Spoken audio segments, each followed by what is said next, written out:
नमस्कार दोस्तों, मैं मेनपाल स्वागत करता हूं आपका सामान्य ज्ञान गुरु परिवार की ओर से। और मैं आपके सामने फिर एक बार हिंदी की क्लास लेके आया हूं। और जो हिंदी की क्लास है इसके अंदर हम कई टॉपिक कर चुके हैं। जैसे वर्ण विचार का टॉपिक हमने किया था, इसके बाद संज्ञा की थी, सर्वनाम किया था, और आज जो मैं टॉपिक लेके आया हूं वो है संधि। ठीक है, आज हम करेंगे संधि।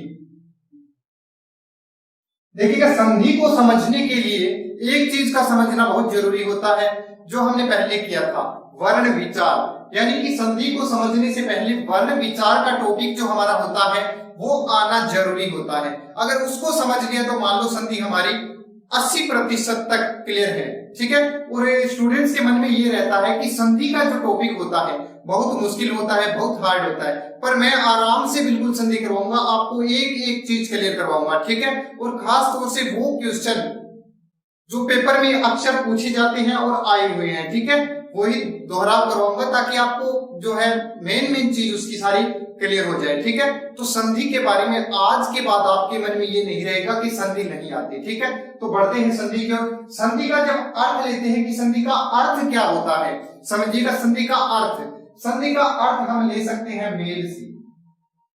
संधि का अर्थ मेल होता है। ठीक है, पर किसका मेल होता है, किस प्रकार से होता है, ये चीजें जोड़ना जरूरी होता है, समझना जरूरी होता है। तो इसकी परिभाषा पे चलते हैं कि संधि की परिभाषा क्या होती है। समझिएगा, परिभाषा, संधि की परिभाषा क्या होगी। संधि देखिएगा, दो या दो से अधिक ध्वनियां, ध्वनियों के बारे में मैंने बताया था कि क्या होती है ध्वनि। दो या दो से अधिक ध्वनियां या उनका जो मिलाने पर जो विकार या परिवर्तन होता है। देखिएगा, दो या दो से अधिक ध्वनि होगी, शब्द होंगे, उनको मिलाने पर जो विकार होगा उसी को संधि कहते हैं। ध्यान दीजिएगा, दो या दो से अधिक, दो या दो से अधिक ध्वनियों के, दो या दो से अधिक ध्वनियों के मिलने पर होने वाला विकार, होने वाला विकार, विकार दोस्तों परिवर्तन को कहते हैं। समझ लीजिए, विकार क्या होता है, परिवर्तन या बदलाव। ठीक है, दो या दो से अधिक शब्दों के मिलने पर जो विकार उत्पन्न होता है या परिवर्तन आता है, तथा उससे क्या बनेगा, एक नया शब्द बनेगा, तब उससे बनने वाला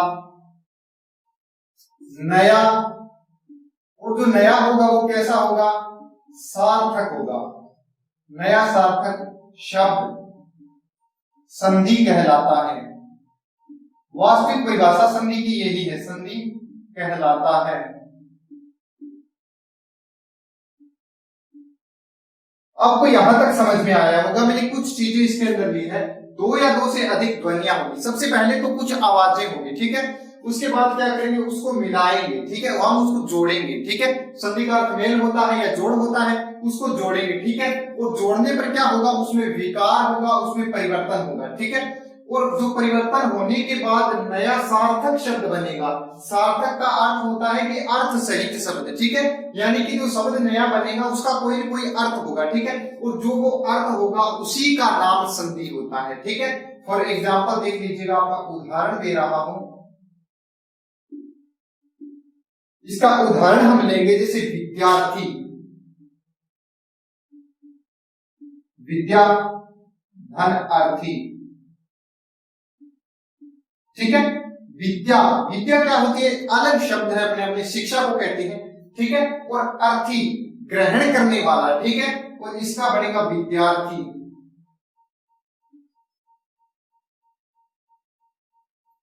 लिखने में भी इसको समझ लीजिएगा कि जो ये वर्ण लिखा जाता है ये क्या होता है, इसको समझिएगा थोड़ा सा। ये क्या होता है, दो के संयोग से बना होता है, यानी इसके अंदर दो वर्ण निहित रहते हैं। कौन कौन से हैं, द हलंत रहता है और यह रहता है। ठीक है, और यह के आगे ये क्या है, आ की मात्रा है, इसलिए ये बन गया, ठीक है।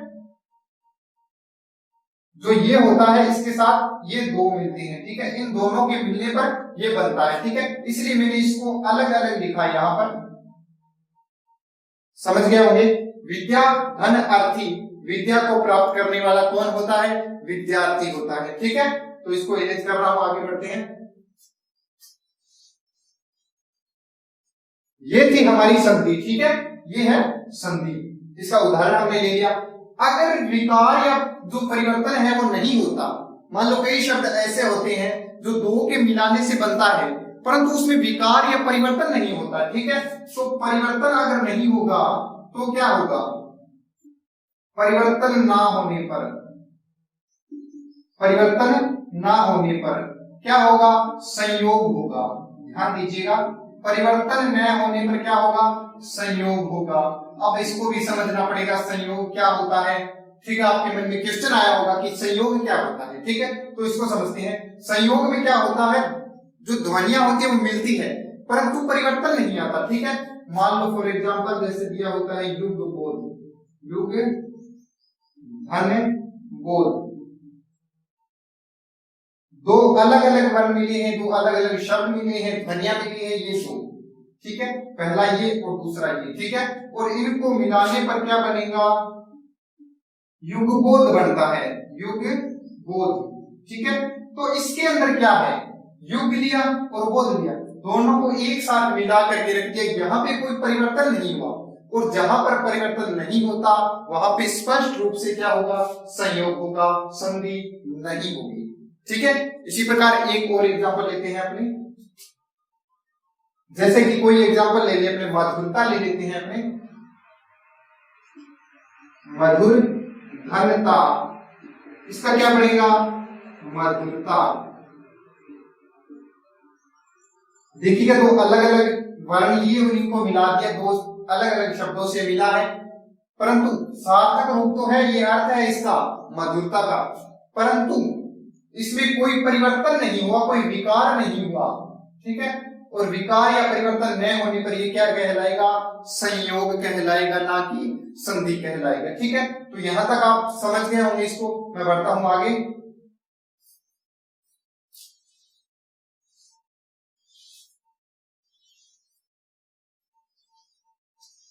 कृपया आपसे रिक्वेस्ट है कि हमारे चैनल को सब्सक्राइब कीजिएगा और वीडियो को लाइक जरूर कीजिएगा।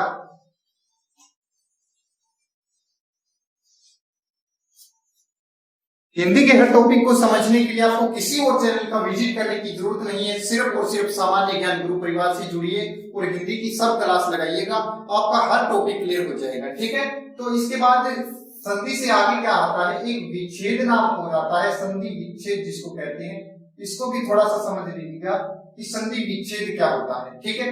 विच्छेद का अर्थ क्या होता है? तोड़ना या टुकड़े करना, ठीक है। बना बनाया शब्द जो होता है उसका टुकड़ा करते हैं, अलग अलग भागों में उसको समझते हैं, वो होता है विच्छेद या संधि विच्छेद, ठीक है। तो कैसे बनाएंगे? जैसे अभी हमने एग्जांपल लिया था, एक और ले लेते हैं, चलो।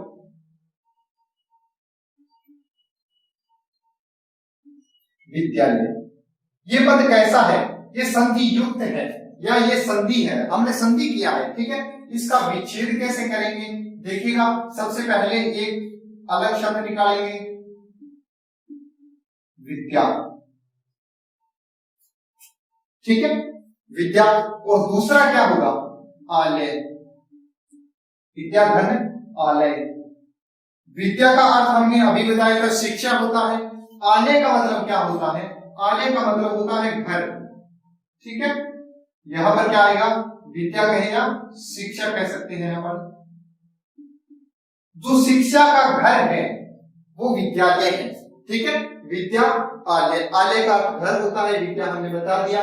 तो इस प्रकार से जैसे शब्दों को तोड़ना, अलग अलग भागों में इसको डिवाइड करके अर्थ को समझना, संधि विच्छेद कहलाता है, ठीक है। आपको यहां तक समझ में आया होगा। इसके बाद हम बढ़ते हैं आगे।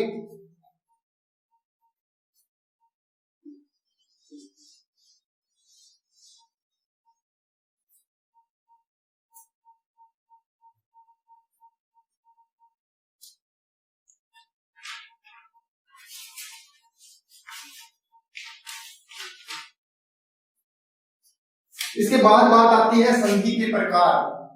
यदि हमसे पूछे कि संधि के प्रकार कितने होते हैं या संधि कितने प्रकार की होती है, या पूछे संधि के भेद कितने होते हैं, मैं बार बार आपको बता चुका कि एक ही बात होती है। चाहे संधि के प्रकार पूछे चाहे संधि के भेद पूछे, एक ही बात होती है। ठीक है, तो संधि जो है वो 3 प्रकार की होती है। ध्यान दीजिएगा, संस्कृत में कहीं या वही हिंदी में आती है, संधि 3 प्रकार की होती है, या संधि के 3 प्रकार होते हैं, या संधि के 3 भेद होते हैं। देखिएगा कौन कौन सी होती है। सबसे पहला जो प्रकार आता है वो हमारा रहता है स्वर संधि। स्वर संधि। दूसरा जो प्रकार रहता है वो रहता है व्यंजन संधि। व्यंजन संधि। और जो थर्ड एंड लास्ट रहता है वो रहता है विसर्ग संधि। विसर्ग संधि। आप समझ गए होंगे संधि के 3 प्रकार होते हैं। सबसे पहला स्वर संधि होता है, दूसरा व्यंजन संधि होता है, तीसरा विसर्ग संधि होता है। ठीक है, इसमें किस प्रकार से जोड़े जाते हैं सब देखिएगा। स्वर संधि में क्या होता है, स्वर संधि में स्वर आता है और प्लस से पहले भी स्वर आता है और प्लस के बाद भी स्वर आता है। ठीक है, स्वर के साथ स्वर मिलता है तो बनती है स्वर संधि। ठीक है, इसके बाद व्यंजन संधि। व्यंजन संधि में क्या होता है, एक तरफ स्वर आता है, दूसरी तरफ व्यंजन आ सकता है। एक तो ये रहता है, स्वर आता है पहले, उसके बाद व्यंजन आता है। ठीक है, या व्यंजन आता है इस तरफ और दूसरी तरफ भी व्यंजन आ सकता है। ठीक है, तो ये रहता है। व्यंजन संधि में दोनों तरफ व्यंजन भी हो सकते हैं, एक तरफ स्वर और एक तरफ व्यंजन भी हो सकते हैं। ठीक है, पहले व्यंजन और आगे स्वर नहीं आएगा, ध्यान दीजिएगा। ठीक है, इसके बाद विसर्ग संधि। विसर्ग में क्या होता है, पहले विसर्ग क्या होता है देखिएगा, इस प्रकार से लगे होते हैं विसर्ग, और इसके साथ में क्या होता है, स्वर आता है। ठीक है, या यहाँ पे विसर्ग आता है और इसके साथ में व्यंजन आता है। इन सब से मिलकर के जो बनता है वो रहता है विसर्ग संधि। ठीक है, तो यहां तक आपने समझा। इसके बाद बढ़ते हैं आगे। जो हमारा संधि का पहला प्रकार है वो है स्वर संधि।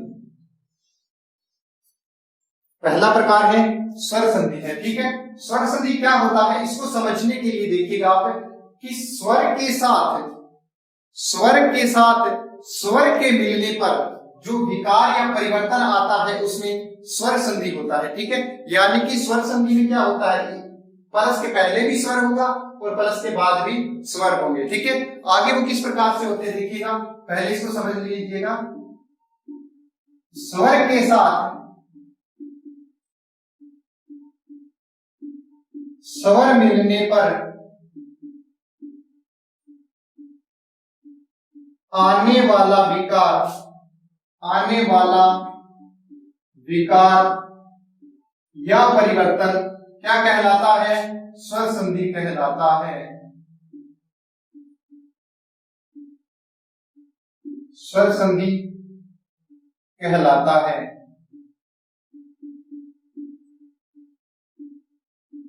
किस प्रकार से आएगा देखिएगा, पहले इसको कर लेते हैं, इसके कई पार्ट है। ठीक है, जो स्वर संधि है इसके कितने भेद होते हैं या कितने प्रकार होते हैं तो वो भी लिख लीजिएगा। जो स्वर संधि होती है इसके स्वर संधि के 5 भेद होते हैं। स्वर संधि के 5 भेद होते हैं, या मैं यूं कहूं कि स्वर संधि जो है वो 5 प्रकार की होती है।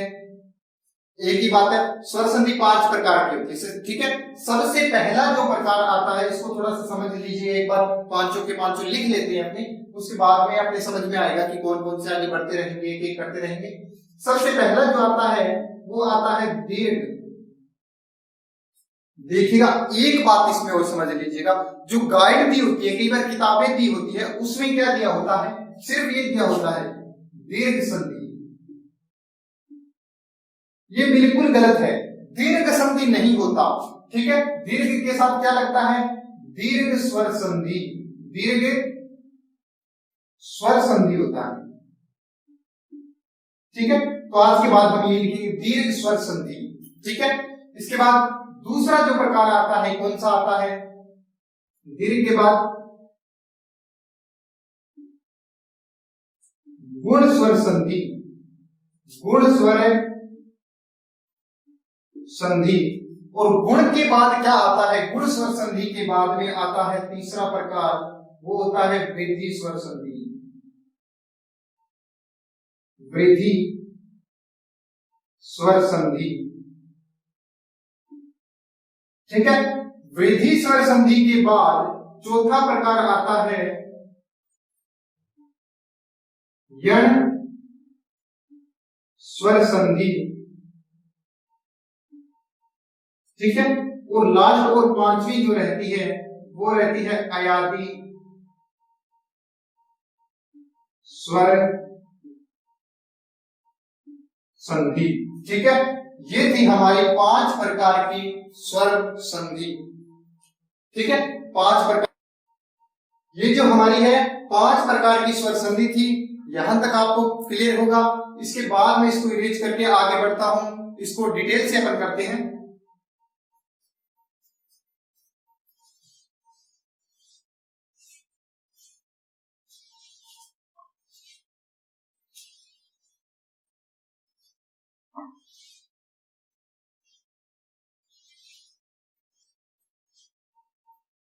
हम बढ़ रहे हैं स्वर संधि की ओर।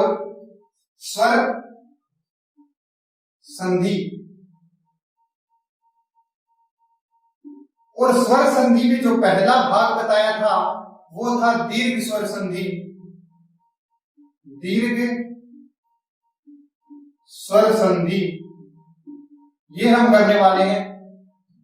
दीर्घ स्वर संधि में क्या होता है देखिएगा, सबसे पहले इसका अर्थ समझना जरूरी है। जो भी हमारे सामने शब्द आता है पहले उसका अर्थ समझ ले तो हमारे लिए टॉपिक को समझना हल्का हो जाता है। तो इसको समझिएगा, दीर्घ क्या होता है। ठीक है, दीर्घ का अर्थ होता है बड़ा रूप। दीर्घ का अर्थ होता है बड़ा। अब इसको समझ सकते हैं। ठीक है, और इसको परिभाषा को समझेंगे तो और क्लियर हो जाएगा कि क्या होता है। ठीक है, दीर्घ स्वर संधि होती है, क्या होती है देखिएगा, दो समान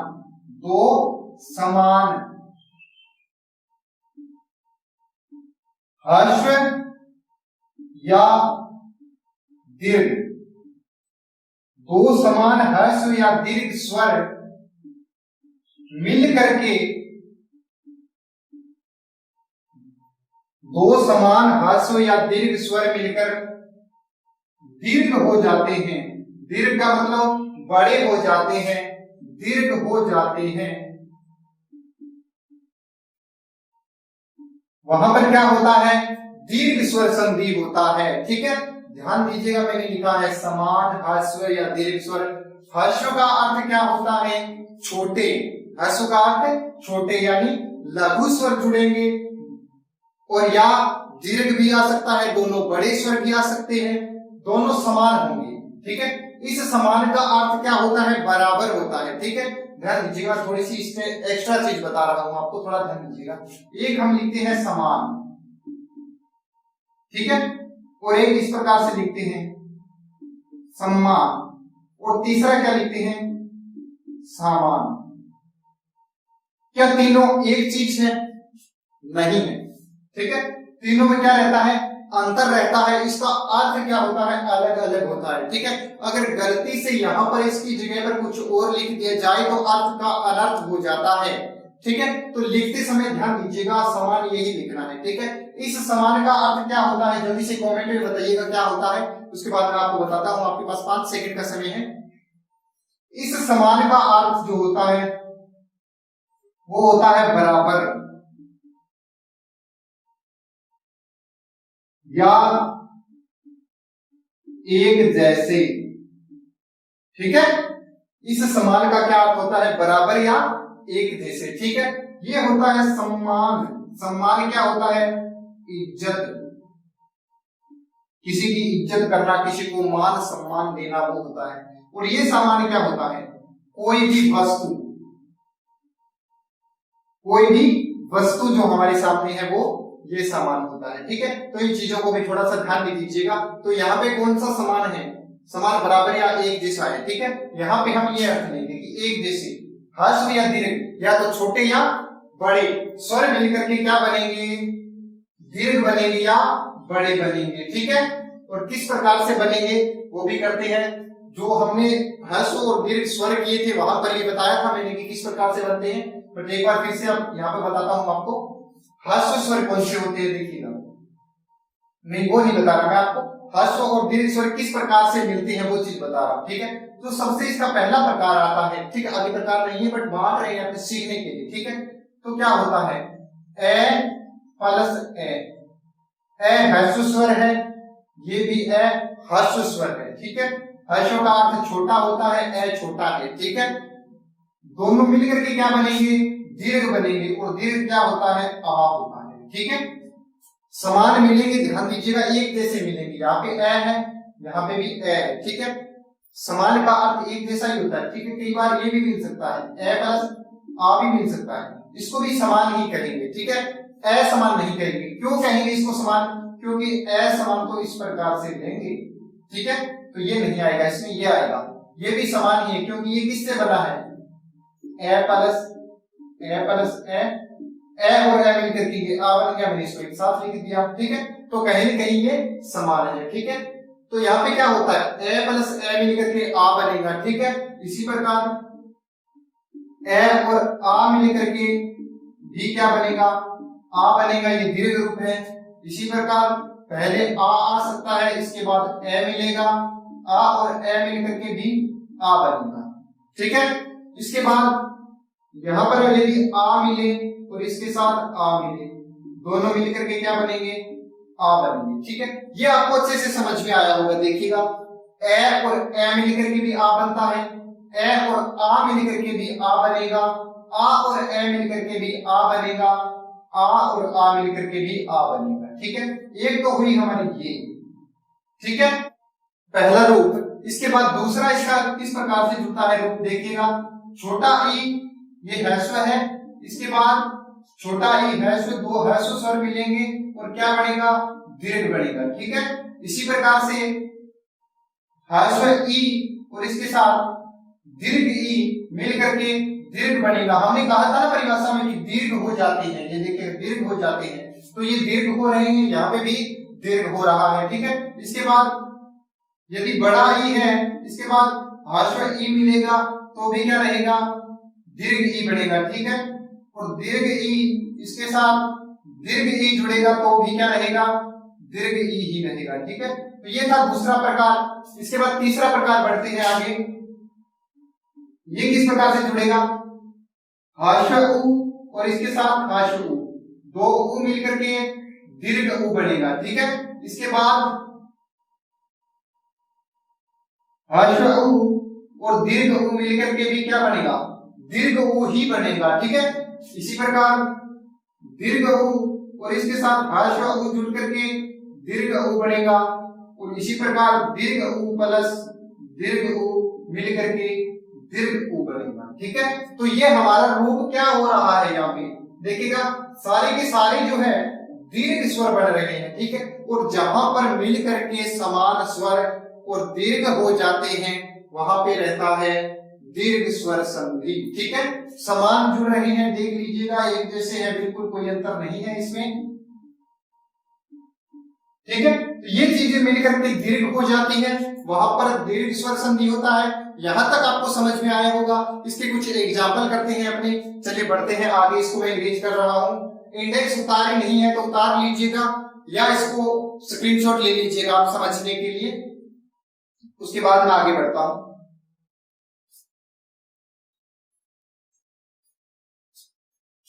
चलिए इसको इरेज कर रहा हूं।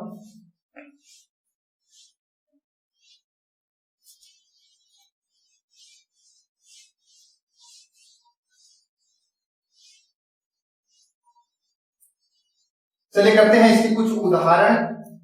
सबसे पहले क्या जोड़ा था हमने, ए और उसके साथ में ए, दोनों ह्रस्व जुड़ करके दीर्घ हुआ था। दीर्घ कौन सा रूप था, आ था। ठीक है, ये जुड़ करके आ बन रहा है, ठीक है, यानी दीर्घ स्वर बन रहा है, ठीक है। मैं इसमें एग्जाम्पल करवा रहा हूँ, मोस्ट इंपोर्टेंट जो एग्जाम्पल है वो मैं आपको बता रहा हूँ, जो विशेष रूप से परीक्षा में आते रहते हैं, क्योंकि सारे के सारे एग्जाम्पल करना इसके पॉसिबल नहीं है, मैं आपको नहीं करवा सकता, क्योंकि बहुत ज्यादा एग्जाम्पल है, लाखों उदाहरण इसके भरे पड़े हैं, तो इतने तो मैं नहीं करवा सकता, पर जो इंपॉर्टेंट होते हैं वो मैं आपको बताता हूँ। और इसके बाद आप क्या करेंगे कि करके देखना, कोई शब्द है उसकी करके देखना, ठीक है, और जो नहीं आते वो कमेंट बॉक्स में लिख दीजिएगा, मैं आपको करवा दूंगा, ठीक है। तो कुछ करते हैं ए और ए का, ठीक है। तो सबसे पहले अस्त, और इसके साथ में क्या जोड़ेंगे, अस्त है, इसको जोड़ेंगे इसके साथ में अचल, अस्त प्लस अचल बराबर क्या बनेगा, अस्ताचल, ठीक है। किस प्रकार से बना देखिएगा, यहाँ पे स्वर कहाँ पे है, ठीक है। मैंने जब वर्णमाला करवाई थी तो मैंने तय को इस प्रकार से लिखा था, ठीक है, और इसके साथ में ए स्वर जोड़ा था और बनाया था हमने पूरा तय, ठीक है। पहले हलंत होता है, कोई भी व्यंजन जो है वो स्वर की सहायता से ही पूरा होता है, ये पूरा हुआ है, ठीक है। तो ये पूरा है, इसका मतलब यहाँ पे क्या है, तय के अंत में क्या जुड़ा हुआ है, ए है, ठीक है। ए यहाँ पर है और ए भी यहाँ पर है, ए के साथ में ए जुड़ेगा और क्या बनेगा, आ बनेगा, ठीक है। ए इसमें है और ए आगे है, दोनों ह्रस्व है, जुड़ करके आ बनेगा। अब आ यहाँ पर किस में देखने को मिलता है, ता में मिलता है, ठीक है। तय इस प्रकार से था और इसके साथ आ की मात्रा लगी, आ है यहाँ पर, तो अस्ताचल, अस्तांचल, ठीक है। तो इसमें आ की मात्रा है, ठीक है, तो यहाँ पे ये आ जुड़ गया, ठीक है। कोई परिवर्तन हुआ है यहाँ पर, और जो परिवर्तन हुआ है, विकार आया है, उस परिवर्तन का नाम क्या है, संधि है, और वो कौन सी संधि है, दीर्घ स्वर संधि है, ठीक है। इसी प्रकार से एक एग्जाम्पल लिखिए जो अक्सर गलत करते हैं विद्यार्थी, अभ्यय प्लस अरण्य, अभ्यय प्लस अरण्य बराबर क्या बनेगा, अभ्यारण्य, क्या बनेगा, अभ्यारण्य, ठीक है। और इस अभ्यारण्य को लिखने में विद्यार्थी 90% जो है वो गलती करते हैं। किस प्रकार से लिखते हैं इसको, ऐसे लिख देते हैं दोस्तों, कभी नहीं होगा, बिल्कुल गलत है, अभ्यारण्य इस प्रकार से लिखा जाएगा, वैसे ही लिखना है, ठीक है, ध्यान दीजिएगा। ये भय हलंत नहीं है, पूरा है, इसमें स्वर है, ठीक है। तो इसको करता हूं इरेज। इसी प्रकार जठर प्लस अग्नि क्या बनेगा, जठराग्नि, ठीक है, जठराग्नि। देखिएगा मैंने बताया था कि अर्थ होता है हर का, जठर का अर्थ क्या होता है, जठर हृदय को कहते हैं, पेट को कहते हैं, ठीक है। एक जठर होता है, वो अलग चीज होती है। जठर क्या होता है, बर क्लास में बैठो, आ रहा हूं, ठीक है। जठर पेट को कहते हैं, अग्नि आग को कहते हैं, ठीक है। जठराग्नि क्या होता है, पेट की आग को कहा जाता है, ठीक है। इसके बाद ये हो गया, आपने एक एग्जांपल और कर लेते हैं इसका, अगर नहीं समझ में आए तो। तीर्थ प्लस अटन, तीर्थ धन अटन बराबर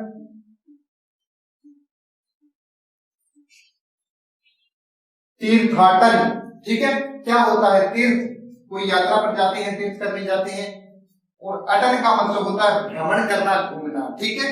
तीर्थ पर घूमने जाते हैं, उसको तीर्थाटन कहते हैं, ये आपको समझ में आया होगा। इसके बाद दूसरा प्रकार आता है हमारा, वो आता है ए धन आ, यही लिखा था हमने, ये और ये मिलकर के क्या बनेंगे, दीर्घ बनेगा, आ बनेगा, ठीक है। तो ये हमारा अगला एग्जांपल रहता है, इसको भी करते हैं। अन्य प्लस आगार, ठीक है, अन्न प्लस आगार क्या बनेगा,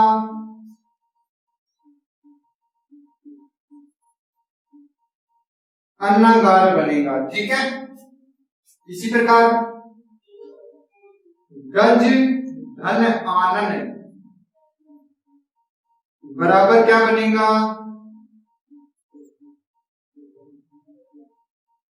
गजानन बनेगा। ठीक है, गज का मतलब होता है हाथी, कर हाथी के समान आनन वाला, हाथी का जिसके आनन है, यानी गजानन किसको कहते हैं, गणेश जी को कहा जाता है। ठीक है, तो ये था हमारा एग्जाम्पल। इसी प्रकार एक और ले लेते हैं, छात्र प्लस आवास क्या बनेगा, छात्रावास बनेगा। ठीक है, तो ये थे हमारे एग्जाम्पल। इसके बाद बढ़ते हैं आगे, मैं इसको इरेज कर रहा हूं।